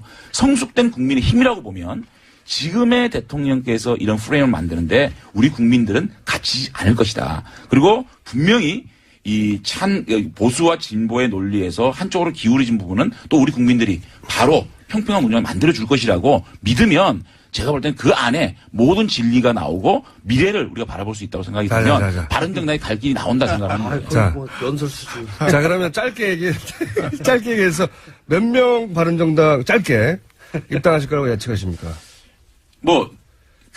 원내 2당은 되지 않을까는 예측을 30명 이상. 제가 지난번에 탄핵 몇 명 할 거냐고 할 때 거의 맞추지 않았습니까? 그렇게 30명 이상? 하여튼 보자고요. 아니, 숫자로 말씀해서 30명. 글쎄, 아직까지는. 이상 이하. 오늘부터 좀 제가 카운트를 해보겠습니다. 30명 이상을 부인하지 않았다? 부인하지. 30명 이상. 몇 명 갈 거라고 보십니까? 어디요? 바른정당. 바른정당 위기라니까요. 아니, 위기였으면 좋겠는 거 아니고요? 장담합니다. 예. 장담. 모순이 오히려 더 심화되고 있어요. 지금. 새누리당의 여러 의원들이 바른정당으로 간다 하더라도 예. 쉽게 바른정당의 그 현재의 국민의정당보다 커질 수는 없다? 예, 아니요. 뭐 의석은 많을 수 있겠죠. 그러나 쉽게 해소되기는 쉽지 않을 겁니다. 예, 왜냐하면 의원수가 많아도 예, 당분간은 지지율은 우리보다 낮아야 된다. 아니 뭐 높을 수도 있고 낮을 수도 있는데 제가 볼 때는 그런데 어쨌든지 뭐 저희는 합리적인 중도 보수하고도 예. 뭐 충분히 정책에 대해서 얘기할 수 있다. 김종인 전수는 어떻게 보세요? 김종인 변수. 아니 잠깐만 요 얘기를 좀 더 해야 돼요. 아이고. 이게요. 우리 후반에 붙어가지고 큰일 날 시간이 이게요. 없어가지고. 내일 한번 이 더 바른정당은 위기가 오지 않으면 기회가 될 수가 없어요. 맞습니다. 이게 굉장히 위기가 오고 판이 흔들렸기 때문에 바른정당 기회가 있다고 보고요. 한 가지 말씀을 드릴게요. 지금까지 탄핵 지지율 꼴찌에 가까웠으니까요. 맞습니다. 그럴 수밖에 없는 게 탄핵 인용이 돼야 된다는 80% 국민이 있었어요. 그런데 더불어민주당이 45%가 돼 있고 국민당이 10%잖아요. 55%입니다. 25%에 이 바른정당을 지지할 수 있는 분들이 있는데도 불구하고 저희가 5%밖에 안 되는 거는 저희들이 지금까지 양극단의 논리에서 저희들이 조금 차별화시키지 못한 그런 패착이 있었거든요. 그래서 이제 대표와 최고위원 지도부가 다 이번에 사퇴를 했고 이제는 사퇴한 이유가 뭔가요? 아니 근데 담자는 거죠. 그러니까 자유한국당에서 많이 와서 여기 아니 그건 아니고요. 누굴 담아요? 자유한국당이든 중도세력이든 간에 저희가 비우는 마음으로 가야 그러니까 바른정당을 우리가 처음에 뭐 창당을 했고 창당 발기인이었기 때문에 저희가 주인이다가 김종인 대표 아니고 거기 오라는 거예요? 주인을 비워드릴 테니까 이제 그러니까요. 이 정당을 정말 국민의 정당, 대중정당으로 가자는 마음에서 비우는 거거든요. 김종인 전 대표 변수가 되나요? 그러니까 저희들은 제가 볼 탄핵을 찬성한 80% 중에 민주당과 국민의당을 지지하는 사람 빼고 25% 이것부터 바로 복원을 하게 되면 저희 탄력을 받을 거라고 생각합니다. 김종인 전 대표의 이제 화두가 결국은 개헌론 또는 임기 단축론을 근거로 해가지고 일종의 이제 반문 반박 뭐 강력한 빅텐트를 만들겠다는 거 아니겠습니까? 그런데 그렇게 되려면 소위 이번 탄핵 정국에서의 모순들 적폐의 본질인 박근혜 최순실의 모순들이 다 해소가 돼야지 그러한 정치적인 구도로 가게 되거든요. 근데 그런 모순들이 해결이 되지 않는 겁니다. 그러니까 국민들 눈에 적폐가 여전하다. 아직도 반성하지 않는다. 그리고 검찰 수사가 남아있다. 저는 계속 탄핵 정국이라 보는 겁니다. 그러니까 적폐가 청산되지 않고서는 지금 말씀드리는 그 하시는 그런 정치 공학적인 그러한 배열들이 쉽지 않다라는 말씀입니다. 김종인 전 대표의 변수는 그다지 파괴력이 없을 것이다. 국민들 관심이 박근혜 대통령의 아주 일부 지지와 나머지 저분을 앞으로 어떻게 할 것인가에 대한 관심으로 남아있는데 개헌 얘기가 말빨이 맥히겠습니까? 자, 김종인 전 대표에 대한 변수는 어떻게 보시고 국민당에서는? 김종인 대표가 상당한 역할을 해서 나름 본인의 생각하는 개헌 문제라든가 경제민주화 문제를 제대로 실현해내시려면 본인이 킹이 되시겠다는 것을 접는 순간 그건 가능해진다고 직접 출마하실 것 생각합니다. 같기도 한데요. 예, 그런데 본인이 직접 나서겠다, 대선 주자로 나서겠다고 하는 순간 굉장히 더 복잡해지고. 그러니까 안철수 전 대표를 도와야지 옆에서 본인이 직접 나가면 안 된다 이거죠. 뭐 저희 입장에서는 저희 당 후보를 돕는다면 더 바람직하다고 생각하지만 어쨌든지 전체를 본인이 생각하는 빅텐트를 조금이라도 생각하고 구체화시키려면 본인이 먼저 희생하는 모습을 보여야 된다. 김종인 대표가 이제 민주당 진영 외에 다른 진영에서 어느 정도 영향이 있을지는 미지수입니다. 아직까지. 다만 더불어민주당에서는 정말로 심각하게 생각해 봐야 됩니다. 김종인 대표가 경제민주화를 이루기 위해서 박근혜 대통령을 만들었습니다. 그럼에도 불구하고 박근혜 대통령께서 경제민주화를 이룰 의지가 없었기 때문에 더불어민주당을 도와서 그럼 더불어민주당에서 경제민주화를 실천해 보겠다고 가셨지 않았습니까? 그리고 이번 20대 총선에서 김종인 대표의 역할 또 역량 부정할 수가 없지 않습니까? 다른 정당으로 오시는군요. 잠깐만요. 그럼에도 불구하고 더불어민주당에서 경제민주화의 의지가 없다고 생각이 다 나온 거 아닙니까? 그것도 국회의원을 내려놓고 나왔거든요. 그 부분에서 더불어민주당에 대한 타격은 불가피할 거라고 보고 다만 이 경제민주화는 상징성을 가진 분위기고 대한민국이 앞으로 가야 될 경제가 좀 더 공정하고 좀 더 우리 국민들의 어떤 양극화를 해소해야 된다는 측면에서는 이분이 가진 파괴력은 분명히 존재하는데 이것을 어떻게 이것이 정말로 국민적인 어떤 그 역할을 할 것이냐에 대해서는 조금 의문이 있지만 더불어민주당은 진짜 심각하게 한번 생각할 필요가 있다 생각합니다. 더불어민주당 걱정할 걱정하시기에는 지금 바른정당이 너무 급하고요. 그러니까 제가 궁금한 건 혹시 자유한국당에서 나온 분들하고 바른당하고 김종인 전 대표를 중심으로 해서 어떤 재편이나 김종인 전 대표를 후보로 낸다든가 이런 아니요, 그거는 이렇게 봐야 될 거예요. 저희들이 공학적으로 자유한국당 의원들 일부와 또 김종인 대표로 상징되는 이 세력과 이게 무슨 꼭 대통령 선거에서 이기기 위한 텐트 이런 걸 보다는 경제민주화라는 가치 또 이번에 국정농단이 벌어지는 데 있어서 그야말로 권력이 집중된 부분 물론 그것이 이번 국정농단 사태의 본질은 아니라고 생각합니다. 다만 어떤 제도적 차원에서 이걸 보완해야 될 부분이 있다면 권력구조 개편에 대한 개헌론 이런 것들에 대해서 가치 연대로 묶어낼 수 있다면 대통령 선거의 승리와 실패를 떠나서 굉장히 가치 있는 하나의 새로운 이념을 초월한 새로운 어떤 그런 지대 연대가 만들어지면 이것이 협치고 연정이라고 저는 생각이 들기 때문에 이것도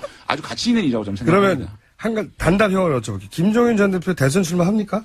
바른정당에서 보시고. 아직까지 모르겠습니다. 바른정당은 어떻게 판단하고 있어요? 제가 알지는 못합니다. 그 부분에 대해서. 바른정당하고 사이가 안 좋으세요, 지금? 당은? 글쎄요. 그는 제가 제 입장에서 어떻게 가보가는. 대선 출마 가능성이 있긴 있다고 보시죠? 있다고 봅니다. 그렇죠. 어떻게 보세요? 네, 출마 안 할 도리가 없을 것이죠. 안 할 도리가 없다. 저는 본인은 해설 안 된다? 아니요. 본인은 굉장히 출마하고는 싶을 텐데 여건상 결국은 저는 못할 거라고. 자, 마지막 질문인데 이거 아무래도 고정 코너로 만들어야 될 것 같은 생각이 드는데 이 세 분 대선 전국 2달 동안 앞으로 이 대선 전국에서 바른정당의 전략은 뭔가요? 간단하게 각 정당의 전략을 저희 바른정당은 결국은 이게 무슨 대통령 선거의 승패에 너무 무게를 두면 안 된다. 승패 무게를 두면 정말 왜냐면요. 승패 무게를 둬야 되는 거 아닙니까? 근데요. 그거는 사실은 민주주의라는 게 잘못했으면 바뀌는 게 맞거든요. 그거를 우리가 국민들의 어떤 시민의 좀 인정하는 가운데서 정말 보수가 가야 될 길을 국민들에게 오롯이 제시하는 거. 그거에 목적을 둔다 그러면 승리할 수도 있다. 그렇지만 공학적으로 반드시 조금이라도 이기기 위해서 무슨 이게 하면 그거는 국민들이 이제는 더 이상 나라고 떨어질 수밖에 없기 때문에 어쨌든 새로운 보수가 가야 될 방향 이런 것들을 제시한다면 계속 그걸 진정서로 국민에게 보여준다면 가능성이 있는 것이지 이거 이길 수 있다 이렇게 생각하고 공학적으로 무슨 일을 한다 그러면은 정말로 보수가 괴멸될 수도 있다는 생각을 가지고 해야 된다고 생각합니다. 바른정당 입장을 듣다 보니까 바른정당은 이번에는 대선은 안 되겠고 대신 자유당을 다 흡수해가지고 우리가 보수의 주인공. 아니 근데 이거는 시간이 없더라도 제가 말씀을 드려야 됩니다. 아니 근데 진짜로요 그런 생각 없고요.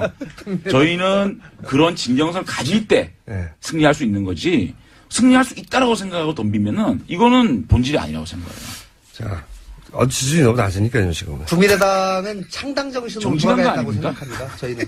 창당 정신. 네, 작년 4.13 총선에서 보여줬던 국민들의 그 바램 지지의 이유, 그것이 결국은 양극단의 정치를 지향하고 제대로 된 대안 있는 정치를 하고 협치를 하라는 국민들의 뜻이라고 생각하기 때문에 그 창당 정신으로 저희가 돌아가서 다시 국민들께 밑바닥에서부터 열심히 한다면 저에게도 충분히 기회가 올 수 있다라고 생각합니다. 더불어민주당은 여유가 넘칩니까? 아닙니다. 그렇지 않습니다. 절대 그렇지 않고 사실 박근혜 대통령이 지금 나오시면서 어떠한 제스처와 어떠한 이미지를 국민에게 주느냐가 사실 중요한 대목이었는데 모순이 아직 해소되지 않았다. 이 얘기는 뭐냐면 적폐청산에서 정의를 어느 정도 회복하는 데는 헌재의 탄핵 결정으로 기여를 했지만 적폐의 근원적인 원인, 문화와 제도를 개선하고 궁극적으로 그것이 국민의 이익이 된다는 것. 예를 들어 적폐를 청산하는 것이 일자리 창출과 연결되어 있습니다. 이렇게 얘기하면 지금은 국민들이 무슨 소리야 잘 모르겠는데 이럴지 모릅니다. 그러나 적폐 청산이 사실은 경제 회복과 민생을 살리는 데에 연결이 돼 있다는 말씀을 드리고 그런 쪽에 더불어민주당은 갈 거다 이런 말씀 드리겠습니다. 더불어민주당은 굉장히 여유가 있으시고 그렇지 않습니다. 지지율 다 합쳐봐라. 우리 반도 안 되지, 이런. 김어준 총장님. 김어순이라고 할 뻔했어요. 이런 표정이시고. 저희가 이거 굉장히 재밌는데요, 의외로. 저희가 만약에 고정 코너 하시면 나오실 걸로 알고 그러면. 자, 지금까지, 탄핵소추위원분들입니다, 다. 네. 박범계 의원, 김건영 의원, 장제원 의원, 세 분과 함께 했습니다. 감사합니다. 고맙습니다. 네, 고맙습니다. 사회적 적폐를 청산하는 첫 번째 출발점은요, 검찰과 언론을 개혁하는 것입니다. 검찰과 언론이 바로 서야 대한민국이 바로 섭니다. 검찰의 인사권, 공영언론사 사장의 인사권을 누구에게 맡겼습니까? 대통령과 일부 정치인들에게 맡겼습니다. 그 결과 어떻게 됐습니까? 검찰과 언론이 자기 주인을 알아보지 못하고 엉뚱한 사람들의 충견 노릇을 한 것입니다. 앞으로 언론과 검찰의 인사권을 국민에게 돌려줘라. 왜 그렇게 못합니까? 대통령도요, 우리 국민들이 뽑습니다. 그런데 검찰총장 왜 국민들이 못 뽑습니까? 공영언론사 사장 왜 국민들이 못 뽑습니까?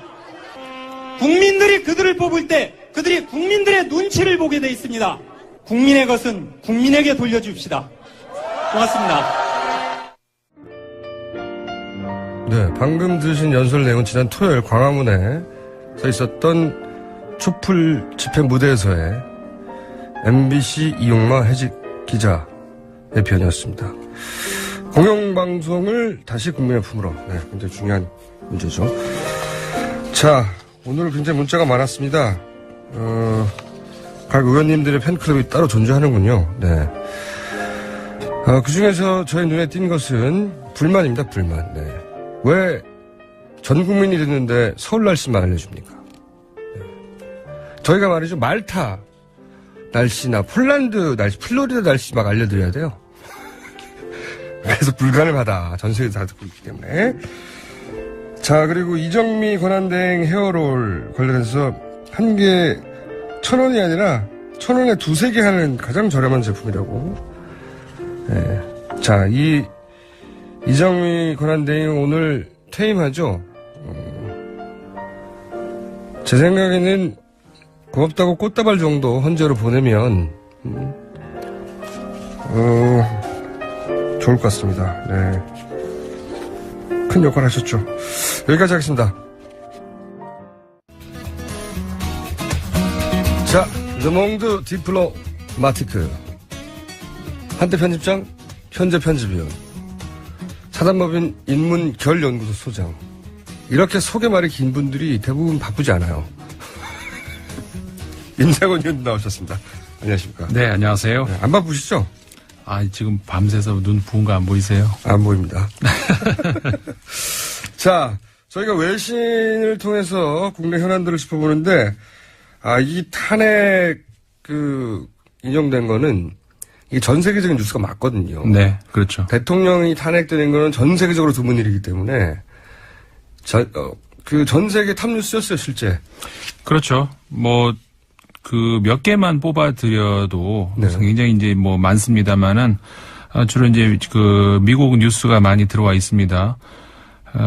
CNN 같은 경우에 이제 실시간 방송도 했고, 홈페이지 기사 제목 자체가 이제 박아웃, 이제 많이들 보셨을 겁니다. 우리나라 언론에도 소개가 돼 있었는데, 이제 아주 정말 간단하면서도, 정말 명료한 그런 제목 아니었습니까?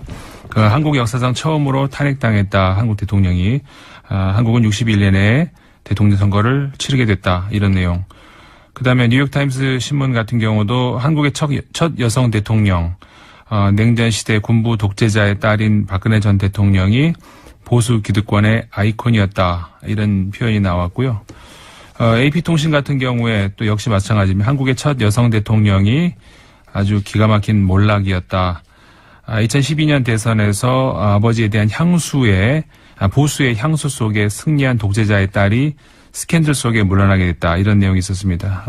그 외에 다른 나라 같은 경우는 영국의 로이터 통신도 있었습니다. 한국의 헌법재판소가 만장일치로 박근혜 대통령의 탄핵을 결정했다. 그 이후로는 대기업들과 관련된 뇌물 스캔들이 박 대통령에 연루된 점을 지적을 했다. 기타 그런 내용도 있습니다. 재밌는 거는 이제 종이 신문도 그렇습니다만은 인터넷상에 이제 이런 기사들이 실리면서 영국의 가디언지 같은 경우에 인터넷 이제 기사가 나오면 댓글들이 있지 않습니까? 그 댓글 중에 하나 재밌는 게 다음은 미국 차례다. 아니 실제로 저도 이 기사들 보면서 이제 댓글들을 잘 봤는데 SNS 네. 반응이나 미국에서는 부럽다는 반응이 되게 많아요. 한국도 할 수 있는데 우리도 할 수 있다 이런 거 있잖아요. 네. 우리가 수십 년 동안 미국을 바라보면 미국을 이제 민주주의의 우리 교과서처럼 여겨왔는데 네. 거꾸로 그 외신 반응, BBC도 그런 반응이 있었는데 이 양반들이 보기에 영어로 다 읽으신 거예요? 네. 그 BBC도 그렇고 하여튼 이 반응들이 뭐냐면 어떻게 이렇게 민주주의의 역사가 짧은데 네.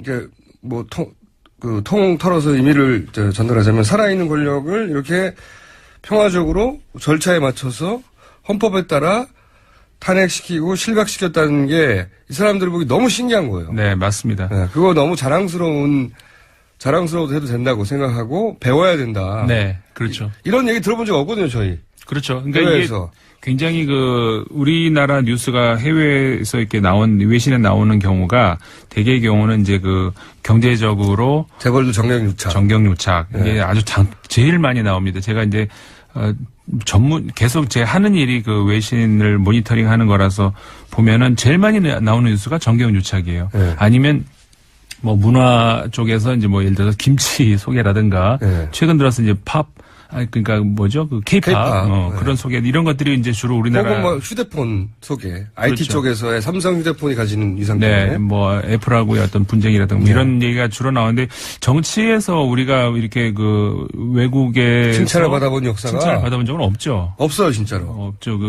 그런 적이 없었는데 작년 12월 정도부터 그러니까 이 사건의 초반기, 그러니까는 국정농단 사건이 불거질 때만 해도 망신스러운 기사가 많았죠. 네. 우리 기억. 진짜 부끄러웠어요. 샤먼 막 나오고 막 그럴 때.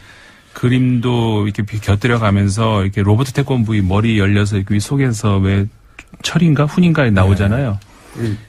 그리고 대통령을 꼭두각시에 실제로 비유해가지고. 그런 그림도 굉장히 많았죠. 물론 외신을 계속 이제 모니터링을 하면서 그냥 그런가 보다 이런 기사들이 많이 있었는데 그런 그림들을 볼 때는 정말 저도 기분이 안 좋더라고요. 근데 12월 정도부터 말씀하신 것처럼 촛불 집회부터 외신들이 다른 눈으로 보기 시작한 것이 그러니까는 정부는 참 무능한데 어떻게 이런 국민들이 있나 이런 반응들이 나오기 시작을 했어요. 그래서 아까 말씀하셨죠. 우리가 배워야 된다. 이런 기사가 실제로 나왔거든요. 독일 언론에서 처음 나오기 시작을 했고 독일 슈피겔인가 아마 그렇게 기억을 하는데 12월 중순쯤 그러니까 우리가 12월 3일이었나요?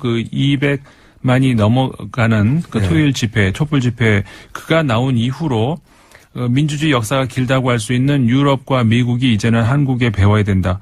이런 기사가 나오기 시작을 했어요. 그리고 이번에도 이게 우리끼리 과장 원래 사실 예전에 보면요. 우리 언론들이 그런 거 많이 했어요. 별것도 아닌 거 가지고 과장해가지고 세계가 주목한다. 그 대부분 오바였는데 지금은 진짜로 이건 오바가 아니고요. 자기들끼리 진작에 그런 얘기를 해요. 네네.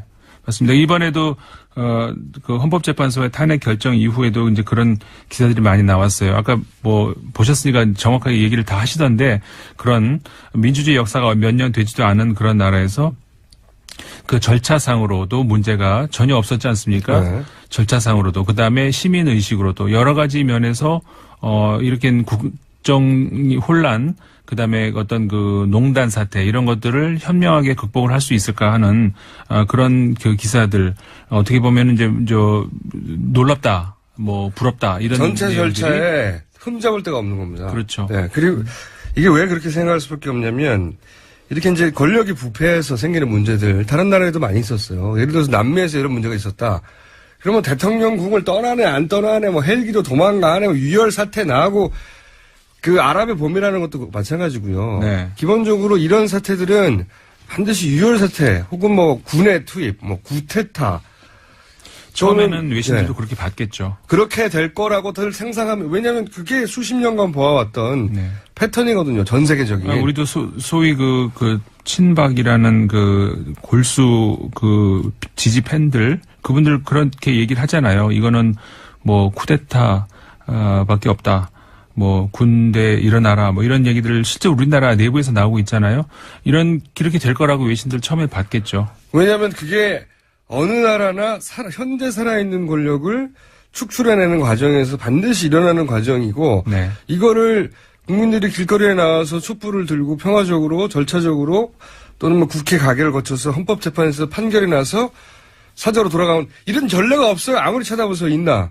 다른 나라에. 이번에 이제 어떻게 보면은 제가 이제 광장 관련해서도 한번 이 방송에서 말씀을 드렸습니다만 광화문 광장이 굉장히 상징적인 어떤 민주주의의 상징적인 그런 장소가 될 수도 있을 것 같고 실제로 이제 그런 광장이라고 하는 주제로 해가지고 외신들 주목하는 그런 것들도 많이 있었습니다. 그리고 평화 시위 이런 얘기 우리 많이 했었습니다만은 정말 거의 기록적인 아무 사건 사고 하나 없이 부상자 없이 그 얘기도 계속 반복해서 언론들에서 해요. 예. 이 촛불 집회 얘기하면서 한 명의 구속자도 없었다. 네. 부상자도 없었다. 이럴 수가 있는. 왜냐하면 이 서구 민주주의 교과서라고 우리가 믿고 있는 서구에서 이런 집회 일어나면요.